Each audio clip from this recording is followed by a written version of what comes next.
حفتو تمرعي إلى أخبير زلا أخ كلا جنزب زين كتل أخي أي تحافر عندي خير بلني جنزب لا أخ الليلوني أي باللي نفز بالكوة ساعات دمع أفكاري تي مخان كدا أنتي تغمخي سلام تا إرسع خون فتوات خطاتلتين كعب سلام مزاخون لما عيل حزلكم زمزاخو مدب انتي تمخرون الزبل حنت حافتي زي صحافة اللي زانتا أي حزلكم مزي كم تقول جيزي صحفة بز صحف زلو أنبيبة بريكار رزغاز قالت الليل ما كردأكم إيه أنا كما خرايه نسخاتكم من زانتا أسمعكم سوداهم حسابكم من مخرقوا من أبكم ينتن اختصفور لا أغدي ما بتحتنا كلا بوكم يفتو نبزا زانتا أكبلكم سناي مكتتال زانتا كم زي الزبل أبوي سلام دو سلام كيبزح زانتي أتنغيت كإيه حدا عمت كيرا كابز كتاتلك ولا لاي أبزل على درجة بزح خير إن فتاري زنبيتي ترطر دماي بالليل كتبت صحيحي أباديت سدتنيا إخوة أما برهان تحليخي بطعمي زمسجن أمين زحفتين ولا تنقع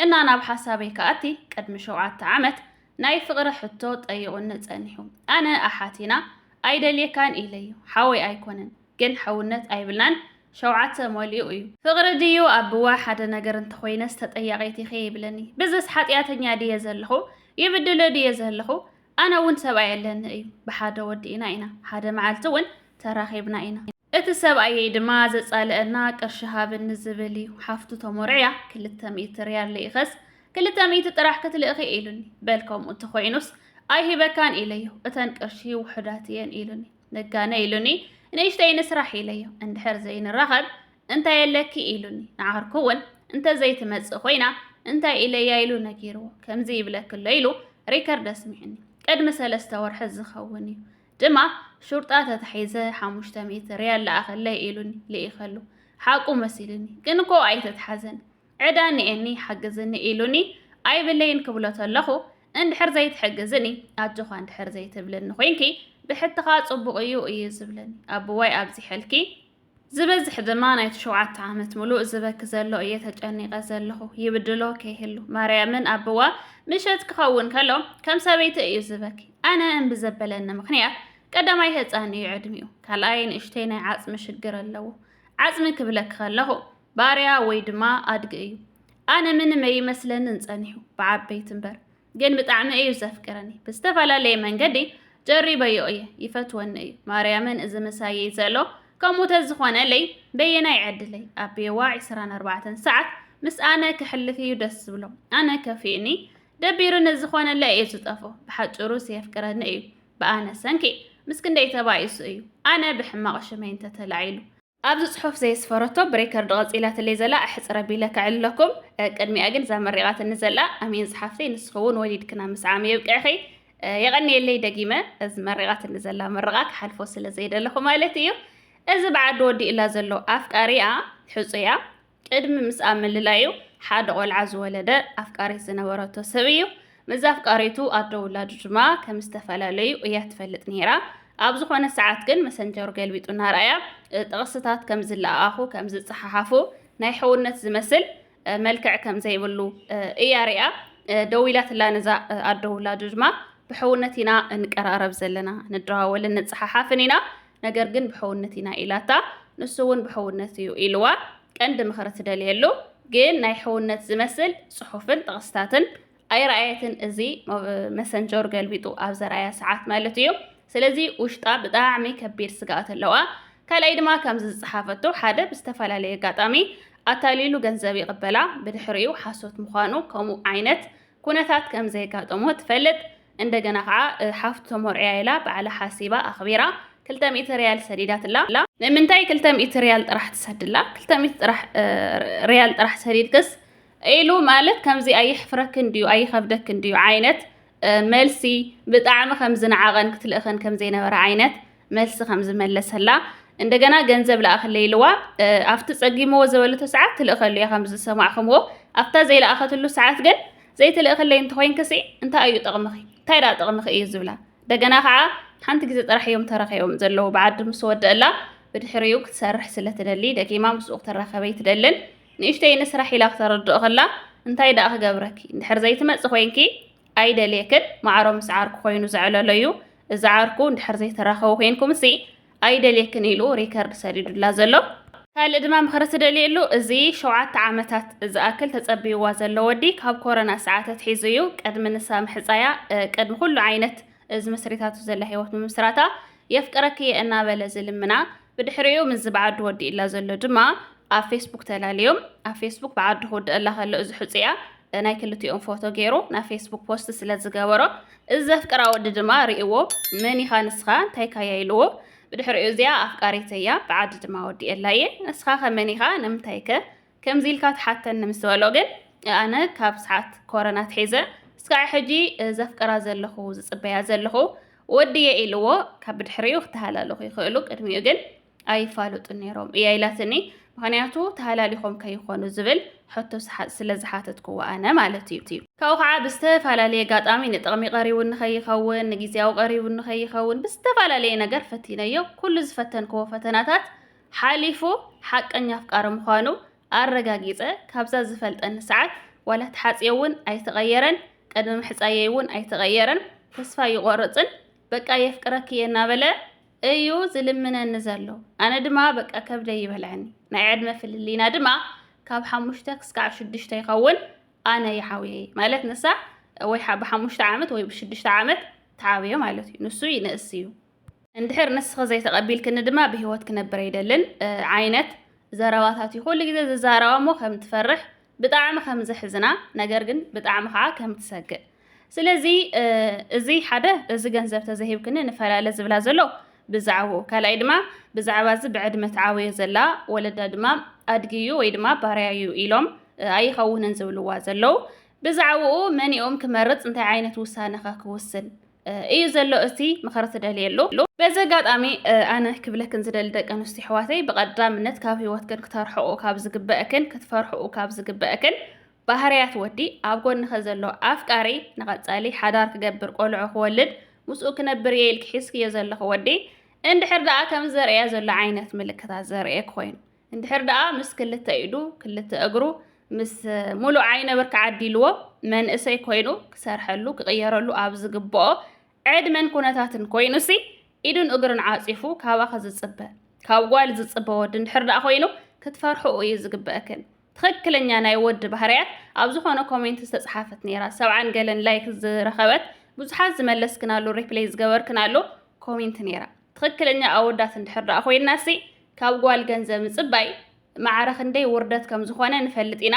የሕፍረና እዩ ካብ ጓል ገንዘብ ክንልምን ኣይንደልን ኢሉ ዝጻሓፎ ነይሩ ብዙሓት ርኢኽና ኢኽንታ ኮሜንት ትክክለኛ ናይ ወድነት ባህሪ ዘለዎ ወዲ ተጸባይነት ይጽየፍ እዩ ለመና ይጽየፍ እዩ እሞ ከዓ ካብ ጓል ይጽየፍ እዩ ስለዚ ሓደ ኣብ ጎንህ ዘሎ ወዲ ሽንት ቤት ሓፂብ ክሰሰሪሕ ክዝረኸብክዮ ገንዘብ ሃብኒ ዝብል ብጥዑማት ቃላቱ ብዙሕ መሐልኡ ኣጓላት ተታሊሉ ሽንት ቤት ሓፂበን ካብ ዝረኸቡ ገንዘብ ዝጽበ ዘይሕፍሮ እንደገና ከዓ ብኹርዓት እንድሕር ደኣ ዘይትህብን ኮይንክ ንፈላለ እንድሕር ደኣ ከምዚ ዘይትገብር ንፈላለ ዝብል ወዲ ብቐዳምነት ክትንዕቑን ካብ ሂወትክን ክተርሕቑን ዝግበአክን ወዲ እዩ ዋላ ኣወዳት እውን በዘጋጣሚ ከምኡ ዓይነት ባህርያት እንተሃልይኩም ክንዕቐኩም መዓት ኢና እዘን ገንዘብ ዝህባኩም ዘለዋ እንተስ ጉድለት ብስለት ሃልይወን እንተስ ምስ ዝኾነት ጓል ተሃላሊኸን እንተስ ገና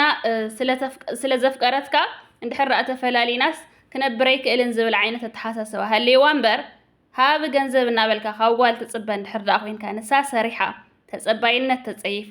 ማዕረኻ ተሰዲታ ዋጋ ከፊላ ዝኣከበቶ ገንዘብ ሳኳ ጓል ኮይናቱ መስዋእቲ ንሱ ናኸፈለትሲ ንስኻ ጠላዕ መንእሰይ ኮይንካ ኢድካን እግርኻን ዓፂፍካ ካብ ጓል ትልምን ትምጽወት እንድሕር ደኣ ኮይንካ ካብኡ ዝዓቢ ዝሕፍር መንነት የለን ንሓደ መንእሰይ ንሓደ ወዲ ማለት እዩ ዋላ ኣብ ታሪክ ዝጸንሐና ኣቦታትና ሰበይቶም ሰሰሪሓ ንሶም ኮፍ ኢሎም እናተጸበዩ ኣይኮንና ንረኺብና እዮም ዝጸንሐና ታሪክ ንሱ ኣይኮነን ኣብ ሚድያ ወፂና ሎሚ ንሪኦም ዘለና ጠላዕ መንእሰይ እናለመነ ብትሓንቲ ኣጋጣሚ ይልምን ብትሓንቲ ምስኻ ምስ ኣበየቶ ብትሓንቲ ይመጽእ ካብ ጓል ምጽባይ ካብ ዝኾነ ሰብ ኣታሊልካ ገንዘብ ምቕባል እሞ ከዓ ሰብኣይ ሙሉእ ኮይኑ ወዲ ሙሉእ ኮይኑሲ ከም ወድነት ወይ ከም ስብእነት ምቑጻር ኢና ንሪኦ ዘለና ኣብዚ ሕጂ ሰዓት ብዙሓት ኣለዉ እየን ኣጓላት ገዛ ክፍርሻሎም ገንዘብ ክህቦኦም ኣታሊሎም ገንዘብ ክቕበልዎን ከለው ኣፍቂራትና ከም ዝገዚኣት ለይሎም ብኹርዓት ዝዛረቡ ነገር ግን ከሕፍረኩም እዩ ዝግባእ ለመና ኣይኮነን ዶ ንመንእሰይ ወዲ ንጓል ኳስ ይሕፍር እዩ በለጽ ካብ ዝሰርሕ ሰብ ካብ ዝረሃፀ ሰብ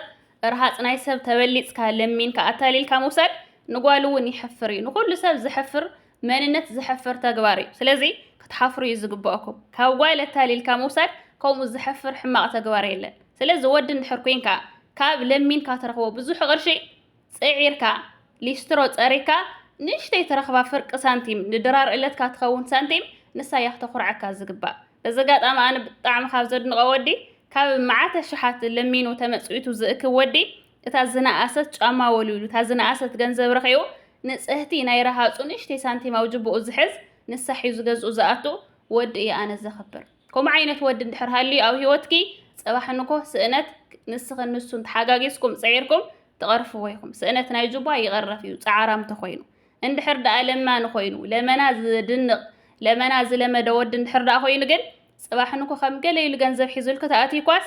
ደም ዘላታ ገንዘብ ሒዙልክ ዝኣቱ ወይ ሰብ ቀቲሉ ወይ ሰብ ኣታሊሉ ሰብ ተበሊፁ ደም ዘለዎ ረሃፅ ናይ ሰብ ሓቂ ናይ ሰብ ዘለዎ ገንዘብ ሒዙልክ ዝኣቱ ከምኡ ዓይነት ባህርያት ዘለዎ ሒዙ ይኣቱ ነገር ግን ሒዙልክ ተኣትዩ እውን ማለት እዩ ኣፍታ ዝኾነት ሰዓት እንድሕር ገንዘብ ልሚድ ክንኦም እውን ኣፍታ ገንዘብ ዝሰኣኑላ ሰዓት ኣፍታ ንስኺ ክትሰርሕላ ዘይትኽእል ሰዓት መቸም ኩሉ ግዜ ሓማም ንሓፀብ ከይትነብርን ኣብ ዝሰኣና ሰዓት ኣውዲቕኪ ዝኸይድ ውለድሉ ኣይትውለድሉ እንድሕር ደኣ ዝለመደ ስኢኑ ናብ ካልእ ክትህቦ ትኽእል በቲ ሓንቲ እንድሕር ተሳኺዓትሉ ናብቲ ሓንቲ ይኸይድ ተዘይተሳኺዓትሉ ሜላታት እናመሃዘ ዝብለፀሉ ዘታልለሉ እንተሰብ ቀቲሉ ድዩ እንተሰብ ሓኒቑ እንተስ ከምዚ ንሪኦ ዘለና ሃንጊ ንባዕሉ ተፀባይነት ስለዘይፅየፉ ሰሪሕካ ናይ ምቕያር ባህሪ ስለዘይብሎም እዮም እዞም ሂወት ሰብ እናቐጠፉ ዘይረብሓ ንእሽተይ ንብረታት ዝወስዱ ዘለዉ ሃንጊ ዝበሃሉ ዘለዉ ዓድና ንባዕሉ ማለት እዩ ስለዚ ካብ ዝተፈላለየ ሜላታት ማሕላታት ጥዑማት ቃላት ምሂዝኩም ካብ ጓል ሽንቲ ቤት ሓፂባ ዝረኸበቶ ጓል ገንዘብ ትልምኑ ዝተፈላለዩ ሜላታት ምሂዝኩም ሰሪሕኩም ዓርሱኩም ክኢልኩም ሕደሩ ዋላ ልዕሊ ሰብ ካይትኹን ዋላ ማዕረ ዝኾኑ ሰባት ኣይትኹን ድራር ዕለትካ ረኺብካ ተሓዲርካ ንባዕሉ እዚ ወድነት ስብእነት ይበሃል እንድሕር ፀጊምዎ እንድሕር ሓሚሙ እንድሕር ሂወት ልዕሊ ዓቕሚ ኮይናቶ ትርድአሉ ኢኻ ሓቁ እዩ ካብኡ ሓሊፉ ግን እዚ ከም ንቡር በቃ ወድነት ከም ስብእነት ከም ጅግንነት ምቁፃር ግን ከሕፍረኩም ካብ ዝግባእ ዓይነት መንነት እዩ እንተተሓፍሩ ናይ ኣቦታትኩም እውን ኣይኮነን እየ ዝብለኩም በዚ ኣጋጣሚ ዝተሰማዐኩም ይሰማዐኩም ዝሓረቕኩም ሕረቑ ዝፈተኹም ከዓ ፍትህዋ እዚኣ መራር ሓቂ እያ ይብለኩም ማለት እዩ ካብኡ ክብለክ ዝደሊ ክብርቲ ሓፍተይ ሓደ እንድሕር ደኣ ዘይትህበኒ ኮይንኪ ንፈላለ እንታይ ጥቕምክ እንድሕር ኢልክሲ ክጥቀመልኪ ኣይክእልን እሞ ስለ ዘይጥቀመልክሲ ኣይደልየክን እዩ ዝብለክ ዘሎ ብግልፂ ትግርኛ እንድሕር ዘይትህብኒ ንፈላለ እንድሕር ዘይንራኸብ ንፈላለ እንድሕር ኢልክንሲ ብግልፂ እዩ ዝነገረክን ዘሎ ብግልፂ እናነገረክን ናረእኽን እናሰማዕኽን ከለኽን ዓይንኽን ዓዊርክን ስቕ ናፍቲ ዝኸበደ ናፍቲ ክትወፃሉ ዘይትኽእላ ደረጃ ኣይትኺዳ በቃ ግዜኽን ገንዘብክን ብዙሕ ነገርክን ከይከሰርክን ከለኽን ምልክት እንድሕር ርኢኽናሉ ቁርፅ ኣቢልክን ካብ ሂወትክን ኣርሕቕ ምባል በቃ ልመዱ ስለዚ እዚ ብግልፂ እንድሕር ገንዘብ ዘይሂበካ ኮይኑ ሞ ንፈላለ እንድሕር ኢልካ ክሳዕ ማዕረ ዓርኩ ኮይዱ ዝዛረብ እንድሕር ኮይኑ ብግልፂ ስለ ዘርእየክ ዘሎ ንስኻ እውን ብግልፂ ካብ ሂወትኪ ኣርሕቕ እዮ ብዙሕ ነገር ከይከሰርክ ከለኺ ውስን ኣቢልኪ ካብ ሂወትኪ ኣውፅእ እዮ እዚ ብዕድመ ተዓብየ ዘለኹ ወዲ ድማ ሓደ በዲለየ ድየ ዘለኹ ንሱ እናፍቀረኒ ኣነ ኣይደልየካን ስለ ዝበልክዎ ዝበልክዮ ብዝተፈላለየ ኣጋጣሚ ሰብ የፍቅረካ ይመርፀካ ንስኻ ግን ብዘይ ምምራፅ ናብ ሂወትካ ብዘይ ምቕባልካስ በደልዩ ኣይብልን ኣነ መሰልዩ እየ ዝብሎ ማለት ቃልኣት ይኹሉ ዝኾነ ነገር ወሲድኪ ኣታሊልክ እንተትገድፍዮ ነርኪ በደልዩ መበልክዎ ነገር ግን ንስኸይ ካብ መጀመርያ ኣይደልየካን ስለ ዝበልክዮ ከም ዘይትደልዮ ስለትነግርዮ ንሱ ግን ስለ ዘፍቅረኪ ኣብ ዘለዎ ኩነታት ኮይኑ ምቕፃሉ ናቱ ድልየቱ መሰሉ ናትክውን ድልየትክን መሰልክን እምበር በደል ኣይኮነን እየ ዝብል ኣይበደልክዮን እየ ዝብል ናብ ሂወተይ ክቕበሎ ዶ ንዝበልክዮ ብርግፅ ኣብ ሕብረተሰብና ኣለዉ እዮም ውሑዳት ብዕድመ ምስተዓበዮም እንሳብ ዝኾነ ደረጃ በፂሓሶም ግን ኣብ ዝኾነ ደረጃ ኮይኖም ሂወት መስሪቶም ንብዙሕ ዓመታት ኣብ ሓዳሮም ዝቕፅሉ ኣብ ውላድ ዝበፅሑ ኣለዉ እዮም ብዙሓት ከዓ ብሰንኪ ናይ ሰብ ዘረባ ተሸርሺሮም ንሰን ወሊደን ብፍላይ ብፊዚካል ንሳ ንእሽተይ ዕብይ ዝበለት ኮይና ክትረአ ከላ ንሱ ድማ መቸም ጓል እናወለደት ክትከይድ ከላ 2-3 እናደጋገመት ክትከይድ ከላሲ ትፈልጡ ኢኹ ናይ ዋልድን ናይ ወዳትን ስለዚ ኣብቲ ከምኡ ኩነታት ክትኮን ከለኺ ንሱ ድማ ንእሽተይ ፍልሊ ክህሉ ከሎ ናትክናቱ ንሲ ብዓይኒ ዕርኽቱ ብዓይኒ ቤተሰቡ ክመፅእ ዝኽእል ዘረባታት ሲ ክፃወሮ ይኽእል ዶ ብፅንዓት ከምቶም ብፅንዓት ናይ ማንም ሰብ ዘረባ ከይሰምዑ ሂወቶም ዝቕፅሉ ፍቕሮም ጥራይ ዝርዩ ሰባት ከምኦም ክኸውን ይኽእል ዶ ኣስጋ እዩ ስለዚ ኣነ እንደይ ንእሽተይ እዚኣስ ክብድ ከይትብል እየ ዝብል ብሓፈሻ ብፍላይ ብፊዚካል ብዙሕ ፍልልይ ብዙሕ ለውጢ ተሃለይኩም እዚኣ ፍርሕላ እየ ዝብለኪ እንድሕር ደኣ ጽኑዕ እዩ በሳል እዩ በቃ ኣብ ውሳንኡ ክጸንዕ ዝኽእል ናይ ማንም ዘረባ ናይ ማንም ምኽሪ ክሰምዕ ዘይኽእል ዓይነት ሰብ እዩ ኢልክ ተኣምንዮ ተኮይንክ ግን እዚ በቃ ዘፍቅረኪ ዘኸብረኪ ዝሓልየልክ ወዲ ኢኻ ትመርጽ ዘለኪ እየ ዝብለኪ ካብ ንስኺ ተፍቅርዮ ዘየፍቅረኪ ዘየኽብረኪ ንሱ ዘፍቅረኪ ዘኽብረኪ ቀዳምነት ዝህበኪ ወዲ